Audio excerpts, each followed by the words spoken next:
वज़ीर आज़म जे एहतसाब बाबति सलाहकार शहजाद अकबर जी दरख़्वास्त ते जहांगीर तरीन ग्रुप जे MPA नज़ीर चौहाण ख़िलाफ़ केस दाख़िल कयो वियो आहे। शहजाद अकबर 20 मई ते पुलिस खे धमकियूं ॾियण जो केस दाख़िल करण लाइ दरख़्वास्त ॾिनी हुई। दरख़्वास्त में हिन मौक़िफ़ अख़्तियार कयो हुयो त नज़ीर चौहाण TV प्रोग्राम में मूं ते बेबुनियाद इल्ज़ाम हया हुआ। शहजाद अकबर मूजिबि नज़ीर चौहाण जे इल्ज़ामनि सां मुंहिंजी ज़िंदगी खे ख़तरो थी सघे थो।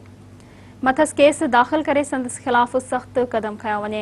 ॿिए तरफ़ वफ़ाक़ी वज़ीर फवाद चौधरी बि जहांगीर तरीन ग्रुप जे MPA नज़ीर चौहाण ख़िलाफ़ सख़्त कदम खणण जो मुतालबो कयो आहे।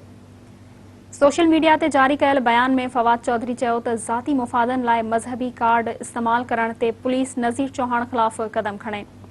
होॾांहुं जहांगीर तरीन ग्रुप जे अॻवान MPA नज़ीर चौहाण चयो आहे त पाण ते दाख़िल केस ख़िलाफ़ जंग विढ़ंदुसि। केस दाख़िल करण ते रद्द अमल ज़ाहिर कंदे नज़ीर चौहाण चयो त पंजाब पुलिस शहजाद अकबर जे चवण ते कूड़ी FIR दाख़िल कई आहे। पुलिस जंहिं वक़्तु चाहे गिरफ़्तार करे। अॼु पुलिस गिरफ़्तार न कयो त सुभाणे आउं पाण गिरफ़्तारी ॾींदुसि। हिन चयो त उहे अणचूंडियल माण्हू आहिनि। ख़ान साहब जे साॼे खाॿे वेठल माण्हू गैर सियासी आहिनि, उन्हनि खे मुंहुं ॾिनो वेंदो।